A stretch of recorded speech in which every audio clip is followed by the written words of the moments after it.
Hey, what's up, y'all? Okay, so this video is for those who are living with their parents right now, and you're struggling at your house with your parents or with your siblings, and there's things going on with your family that it's affecting you, and you don't know what to do. We did get this question a lot, so I want to make this video specifically for you guys. So if you're that, watch this video because I'll share my personal story with it, and it's a lot of value with it. So this is what I can share. In 2020. I came back home for serving a mission for my church, and I stayed in Chile, where I'm from. I stayed there for like a year and a half, and it was just me, my little brother, my mom, and my dad. Now, there were a lot of contention. I'm not gonna lie, there was a lot of contention, especially with my dad, and it was tough. It was very tough, and I got very involved in my parents' relationships. I mean, their relationship, and I did that for like 8 months. And I'll be honest with you, it took a toll on me. It really took a toll on me because I was trying to protect my mom and all these different things. So I would talk with my dad in different occasions and opportunities. So it was good. I wanted to do that for sure because that was my role of being the oldest brother at the time. But it affected me a lot. And what I've realized is that was gonna come help me. I was helping, trying to figure stuff out in the house, but I realized that there was nobody that was gonna take care of me. So I want to share this video because this is something that you gotta understand. No one is gonna come save you. Sometimes your dad is not gonna show up. Sometimes your mom is not gonna show up. Sometimes your friends are not gonna show up. Sometimes your leaders, if you go to an organization or whatever, they're not gonna show up for you. Maybe your friends are not gonna show up. So you got to understand that you have to take care of yourself first. You are your biggest and most important priority ever. And if you don't take care of yourself, if you don't put yourself first in those situations, nobody's going to do it. So that's something I had to learn the hard way because my relationship with my dad would affect me a lot because I would get involved and would argue and all these different things and everything. So it would get under my skin. So that's when I realized that I had to distance myself from him for a little bit until I could figure out my own stuff. And that's something I recommend you guys to do. You got to protect your energy. You got to protect your spirituality. You got to protect your emotions, all these different things. And sometimes if things are kind of rough at home, it happens. You're having problems with your siblings. You're having problems with your parents, whatever. You got to protect yourself. And what I did, I just distanced myself a little bit. There's things I wouldn't share anymore. I would just keep it just like small talk, because I was struggling, and I realized because nobody's gonna come like give me a hand, I had to prioritize myself and take care of myself. So that was the biggest thing to learn, how to distance yourself from certain people, especially when they're family, which that makes it harder, especially when you're a kid. Because your parents, your dad, your mom, they're supposed to protect you and nurse you and teach you and all these different things. And sometimes that's just not the case.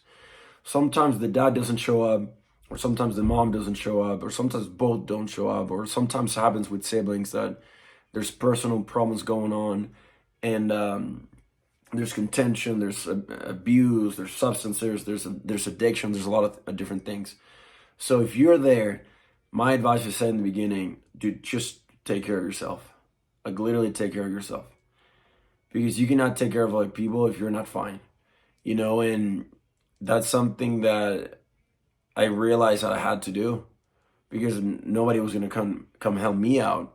So distance yourself from certain people. I don't know, I feel like with family, sometimes we think because they're family, we have to listen to them and we have to have a relationship, but you don't. You really don't. And once you know who you are and where you're going in life, and maybe your family, they're not on board with it, like, dude, it's your life. Like, take full control of your life. And if you're a young kid, a young girl, whatever, and you're there, sometimes you're just gonna have to grow up faster. And that's just what it is. Like I remember I'm the fifth of six, and all of my siblings are like 34, 32, 32 or 33, 31, 30, 24, and 15, my youngest one. And when I was 12, 13, everybody left the house in a month or like a week or something. They came to the States, and the other one they went to another country to serve for the church and stuff, and it was just me. And dude, that was tough because I was so used to being the younger brother, but now I had to assume a role of the oldest brother. And there were some things happening in the family and stuff. I'm not gonna get into details with it. Like, if you want to know more, please reach out to me and we can talk one on one. But um, there's some things that I had to protect my little brother, and I was a 12 to 13-year-old kid, and I had to grow up pretty quick because I didn't have a choice. I had to mature. I had to be that role model for him. And now I did take full responsibility of my younger sibling, and that's something that I want to recommend you to do. Don't leave them behind, especially if you're having problems with your parents or something, because I don't know, man. I'm just loyal to siblings when it comes in that regard. If I'm the oldest one, but I mean, I wasn't the oldest one, but at the house I was the oldest one, and I see my little brother, I want to protect him.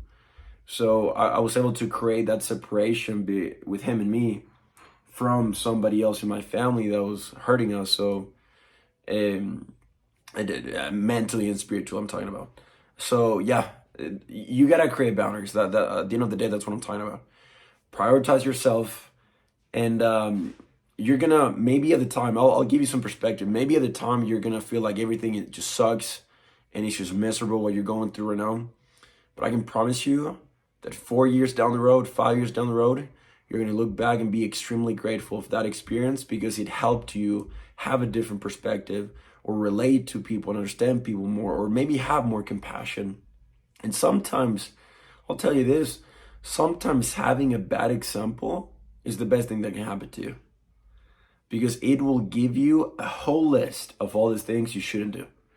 And I think sometimes when we have good examples, and we don't know like the red flags or the not to do list. So then when we grow up or you become a dad or a big brother or you go out in real life or whatever, you make more mistakes because you didn't see the things like don't do this. So you can always learn from negative things. There's always positive lessons that you can draw and learn from it. That's something that I did very, very well. I'm like, you know what? I do not want this. How can I turn this into something positive? Now it sucks, but I'm just going to give it purpose. You can give purpose to your negative experiences. And regardless if you had a bad example or not, as a dad or as a mom, your siblings or whatever, you can still learn from them and not make the same mistake. Look, I had a conversation with a girl that wanted to do the 20-year program a couple of weeks ago. Oh, I think it was last weekend. It was Saturday thing. Oh, Friday. And it was crazy because she left her house because there's a lot of things going on in her place with these, especially her dad. And there's a lot of abuse, a lot of contention, and she just like left to another state, which was insane. And she's trying to like change this whole family tree because the daddy's like that, the grandparents are like that and everything. And I told her, I'm like, look, in every family, there's one guy, one girl that shows up, that after that guy or girl, everything underneath him or her, everything is different. Like, have you ever met, for example, like a happy family or like a wealthy family or a family that's fit or a family that believes in God a lot, or all these different things? Well, somewhere down the road in their family tree, it wasn't always like that until that one person showed up and they decided, you know what? Everything ends and starts with me. And that's a decision you gotta make.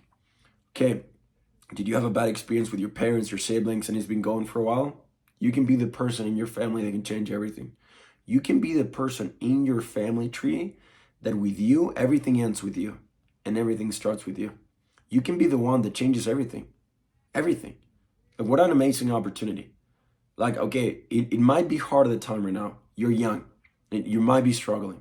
You might be complaining. You might be mad towards God. I totally agree. Totally justifiable. But it's an amazing opportunity for you to be the dude or the girl in your family that changes everything. Changes everything. So again, there's always something positive that you can learn from it. Now, a few takeaways from everything. Protect yourself. Nobody's going to come save you. Protect your energy. Create boundaries with your parents, your family, your siblings, whatever, if it's getting you under your skin. and there's a lot of abuse, contention, whatever, create some distance. That's like the only thing that I can recommend. And the most important one, oh, there are two more. Protect your younger siblings if that's something, if you're the oldest one. And the last one, which I would argue, which is the most important one, get closer to God. Because this is the thing that we forget about God. We think that for us, believing in God is going to save us from trouble, or and we're not going to experience bad things or whatever. That's not the truth. When we sign up to come to this earth, we sign up to struggle, to go through pain and all these things. What believing in God does is that it makes that struggle and that pain easier to carry, makes it lighter, because we have resources, help, and a Father that's willing to go with us shoulder to shoulder, overcoming those struggles, challenges, whatever you guys are going through. So please do not make the same mistake that the mistake that because you believe in God, you're absent from struggle. That's not the case. You will have test days and hard times in your life. The only difference that you will know where to go and where to turn to when those things and those experiences and those moments come. So please stick with him. He's way more merciful than we think. He's way more compassionate than we think. And we will lie to ourselves. You will lie to yourself if you think that God hasn't shown up in your life during those times. Because I've thought that way. But when God showed me that the only reason why I was able to overcome a lot, it was because I had his help, and he showed me that. And then it clicked me that these men, my fathers, been with me before I was born. Sometimes I just didn't see it. Anyways, reach out if you have any questions. Schedule a call if you want to be part of the 20-year program. We have a few spots available for May. So if you need some help, if you want to be part of an amazing community, schedule a call. One of our guys will contact you, and then you can know more about it. Anyways, love you guys. Have urgency, and see you guys later. Bye-bye.